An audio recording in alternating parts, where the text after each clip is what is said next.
Chers amis, bonjour. Nous sommes le dimanche 17 septembre 2023. Il est 8 heures. Quelques news de l'Arménie, de l'Artsakh et de la diaspora arménienne. Avant toute chose, donc ce matin, 9h30, France 2, les Arméniens de Venise. Donc l'émission de foi et tradition des chrétiens orientaux, à ne pas rater.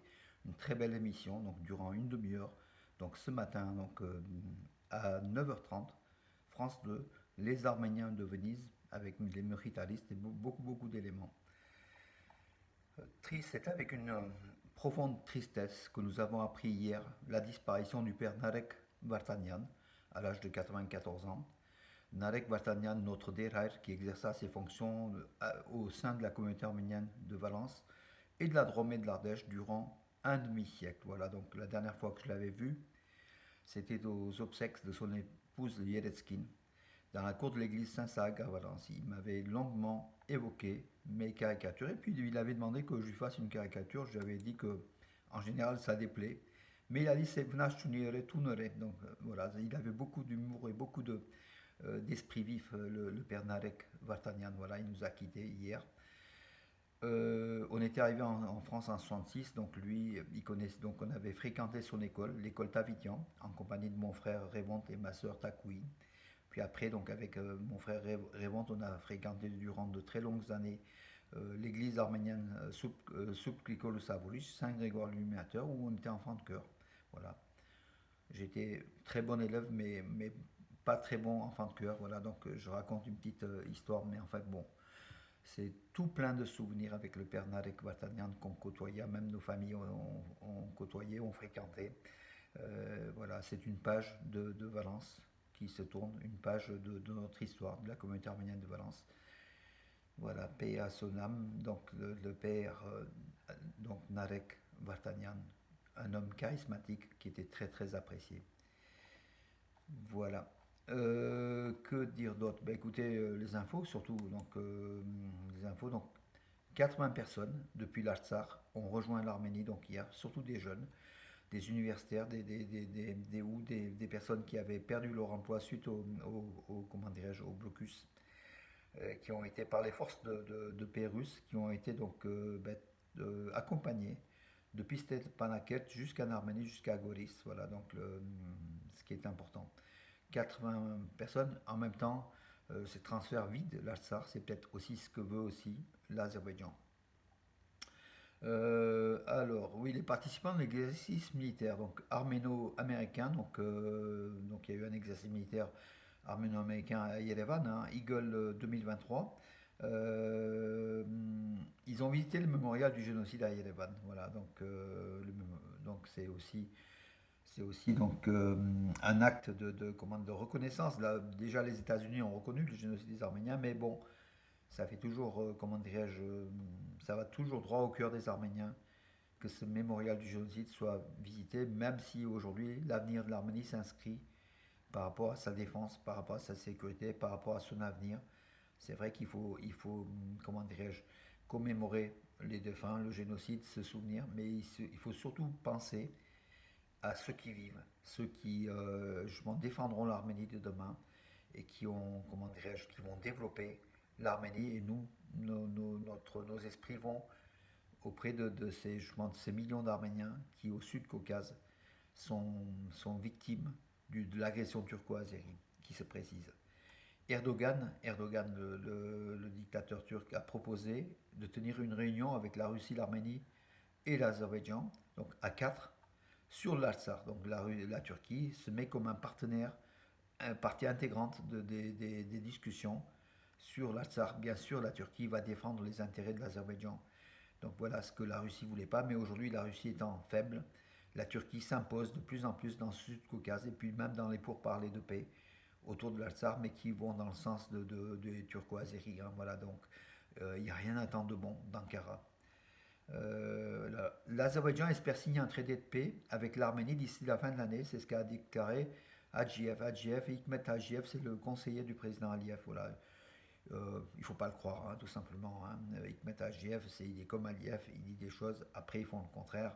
Le traité de paix ne sera pas signé cette année de toute façon, puisque dans ce traité, dans le quatrième G proposé par Bakou, parce qu'à chaque fois il y a des navettes entre Bakou et Yerevan de ce traité de paix. C'est la dernière navette, donc le statut de l'Artsakh, partie intégrante de l'Azerbaïdjan. Donc voilà, donc ce que refuse, de toute façon, avec le nettoyage ethnique qui est en cours, c'est impossible. Voilà, donc Yerevan va rejeter cela. Donc de toute façon, le traité de paix ne sera pas signé, ça c'est certain, si l'Azerbaïdjan ne met pas un peu de bémol, ne met pas un peu de, comment dirais-je, ne veut réellement pas discuter avec Yerevan d'égal à égal et pas de comme un pays agresseur qui a gagné la guerre des 44 jours en Artsakh et qui impose sa version. Le ministre de la Défense de Turquie, d'ailleurs, a affirmé, donc nous continuerons à soutenir l'Azerbaïdjan, frère, voilà, donc toujours la même formule, hein. Deux États, une nation, c'est ce qu'a affirmé Yashar Güler, le ministre de la Défense turc, qui a apporté, donc, rapporté par les médias azéris. Il affirme soutenir à fond l'Azerbaïdjan et dans ces conditions, comment Erdogan peut traiter donc d'égal à égal avec l'Arménie, l'Azerbaïdjan et la Russie. Donc voilà, donc la Turquie est partie prenante, donc elle ne peut pas réellement faire des accords, même à quatre pays comme Erdogan l'a proposé avant de partir à l'ONU en fait, hein. Il est parti à New York pour une session donc, de l'ONU à New York. Voilà. Un député iranien, en fait, il a mis en garde Aliyev donc, contre l'agression de l'Arménie. Voilà, donc en fait, une fois de plus, Téhéran réagit.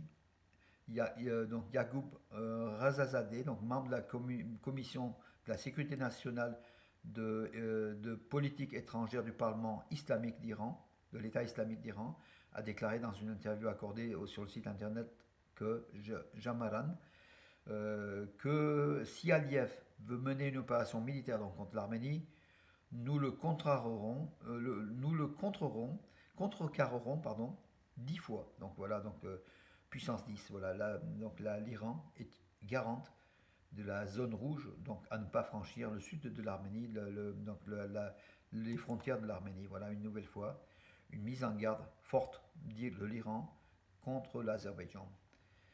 Voilà mes amis. Et puis bon, j'ai fait une opinion aussi qui va dans le même sens hier donc sur Nouvelle d'Arménie, qui est l'article le plus lu d'ailleurs de la journée. En visant l'Arménie et l'Artsakh, Bakou pourrait bien tomber dans le piège fatal. Le piège bien sûr de l'arrivée des forces israéliennes sur le territoire azéri contre l'Iran. Le piège aussi de la Turquie qui de plus en plus s'immisce dans les affaires internes de l'Azerbaïdjan au point de l'annexer. Le piège aussi, à force de vouloir repousser le Turc du Sud, les Russes du Sud-Caucase, l'Azerbaïdjan va bien finir par fâcher tout le monde et se retrouver tout seul. Et surtout, être le terrain d'une guerre de la part de l'Iran. Voilà. Donc aussi, c'est ce qui peut lui arriver à Aliyev à force de vouloir être extrémaliste, voilà, et qui, comme Icare, se sent plus pousser les ailes, donc il vole vers le soleil qui va le brûler. Donc du coup, une modération de la part de Bakou serait salutaire pour le peuple azéri. De toute façon, bon, on n'a pas de leçon à leur donner aux Azéris. Ils sont bien grands pour eux décider de leur dictateur et du danger qui est en place.